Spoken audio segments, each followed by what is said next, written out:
Here's what I want to talk about because we've got the notes. Yes, sir. Leon Edwards and Masvidal go back and forth through the media as Edwards claims Masvidal turned him down. Masvidal disputes the claim with some harsh words. Pray tell, Harrington, explain. Well, Leon Edwards took to, a bunch of the different, MMA sites. He gave an interview, basically said, Masvidal has turned me down. He doesn't want this fight. Obviously, Masvidal was campaigning for a title fight against Kamaru Usman. Colby Covington went out there. Great performance in his own right. He is going to be booked against Usman once Usman is back from surgery. So Masvidal's left without a fight. Edwards is pressing him, take the fight. Masvidal is not very happy with what he with these allegations. Do you want me to read the quote here? Yeah, sure. Go ahead. It's not going to be on his terms or whatever the fuck he wants it. It'll always be on mine. That's what bothers him so much inside. You're a fucking nobody. I run this show. You listen to me. When I say I'm going to kick your fucking ass, I'm going to kick your fucking ass. I'm going to get paid now. Like I said, 16 years I've been chasing the dream of getting the belt. You think I'm going to let some fucking bug like this guy even slightly throw me off my road, my destiny towards my greatness, towards the belt? I'm going to get that belt, and I'm going to eliminate him off the face of the earth. My God.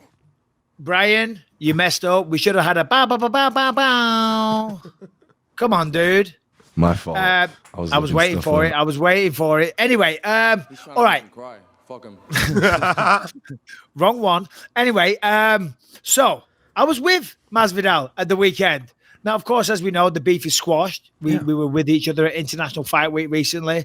And then we actually we got to hang out a little bit at the weekend. And believe it or not, we both shared a 45-minute taxi ride from the hotel to the airport together last night.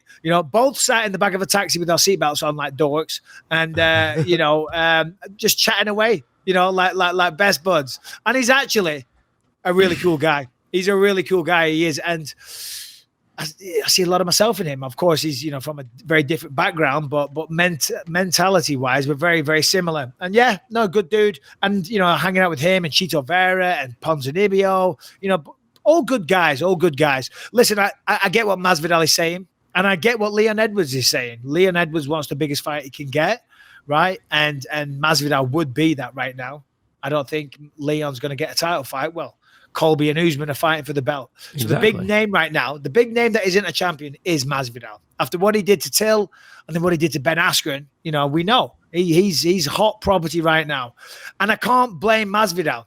I understand Edwards. I understand him wanting that fight, especially when Leon cracked him. Masvidal cracked him, right? So it's personal as well. But from Masvidal's perspective, and again, just because we had a couple of, we just shared some kind words and hung out a little bit and exchanged numbers, and he said he's going to come on the podcast, which will be epic.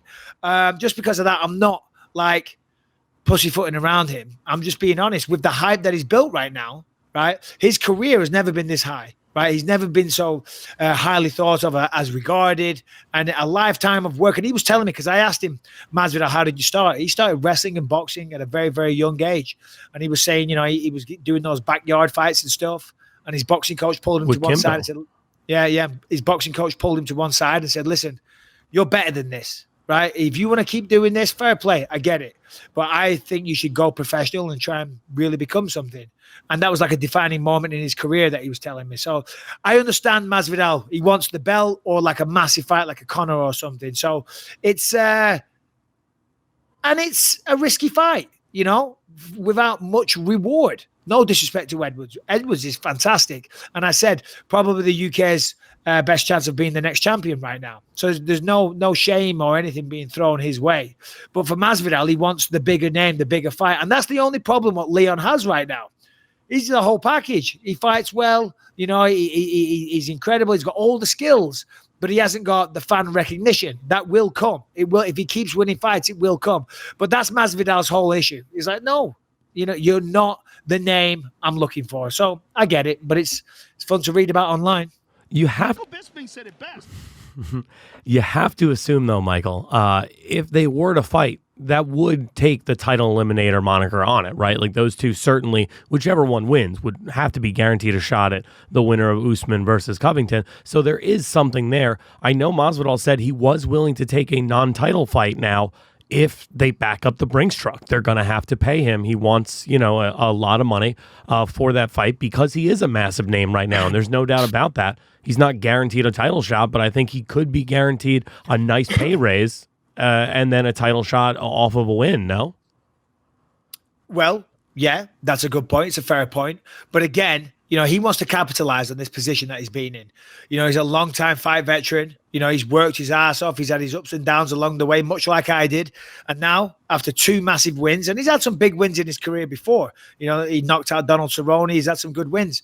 But now, as I say, such hot property, he wants to capitalize on it. And I don't blame him. I don't blame him at all. So we'll see what happens. Yeah, I mean, who else is there? I mean, Covington and Usman are fighting. There's Woodley out. Who else? I mean, what's the top 10? Who's not available? Well, we just have Vicente Luque. There's Ponzinibbio. But he wants a big fight. And I'm telling you, here's the thing. And Masvidal's right. And again, I'm not kissing his ass.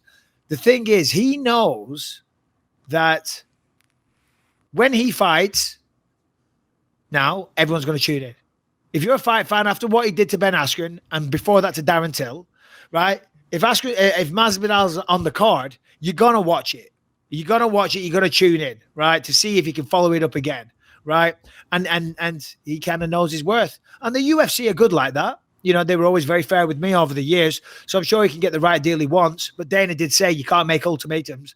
We'll offer him a fight. If he wants it, great. If he doesn't take it. But we'll see how it all plays out. To quote Dana White, that's what he says. Go ahead. I see you with your finger up. Please. Well, yeah. You asked who else there was. I mean, obviously, there's always Tyron Woodley there. I mean, Masvidal is number 3. Leon Edwards number 4. There's no doubt in the world that makes the most sense for a title eliminator. However, I think there's one fight that makes a lot more sense for Jorge Masvidal.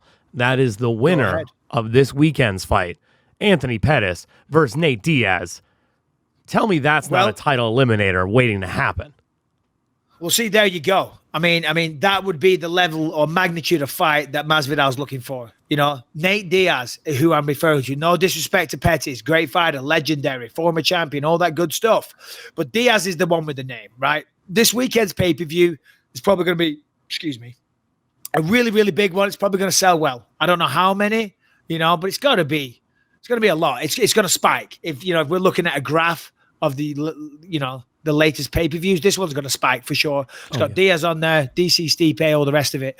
If he was to win, yes, Masvidal, Diaz, that's the type of fight that Masvidal's talking about. And I know Diaz likes those kind of fights as well. That would be fucking sick. Diaz versus Masvidal, amazing. The only fly in the ointment with that one is that if Diaz wins, he's probably going to fight Conor. I reckon that's the fight. That'll be the fight. He's had the comeback fight, the return, all the rest of it. That would be my guess as the only reason why that fight wouldn't happen. I mean, it's interesting for sure. Don't forget, anything could happen in that Abu Dhabi card. So I wouldn't, necessarily book Conor immediately for that. The other side of things, if Anthony Pettis does get this win, he's a guy who was a champion at lightweight. He fought for the title at featherweight. I could easily see him. I mean, he is the Wheaties box guy. You know what I mean? He might not be Nate Diaz, but Nate did make that point in the UFC, the 241 thing that just dropped on YouTube yesterday in that countdown show. He's the Wheaties box guy, and that does kind of carry something with it. He's a very recognizable face. I'm looking at his pay-per-view buys here. I mean, they do in the 300 to 500,000 range for most of Pettis' pay-per-views. He's a recognizable guy, and that's not a bad fight for Masvidal either. No, 100%. And again, I sign off on that. I just, as a fan, get a bit more excited about Diaz and Masvidal. Yeah, me too. But yeah, I agree with everything you said. Of course, Pettis is, he's going to go probably be in the Hall of Fame one day. He's that type of guy. Do you know what I mean? Former champion, always brings it, knocked out Wonderboy. So you're absolutely right. That fight could be a good one as well.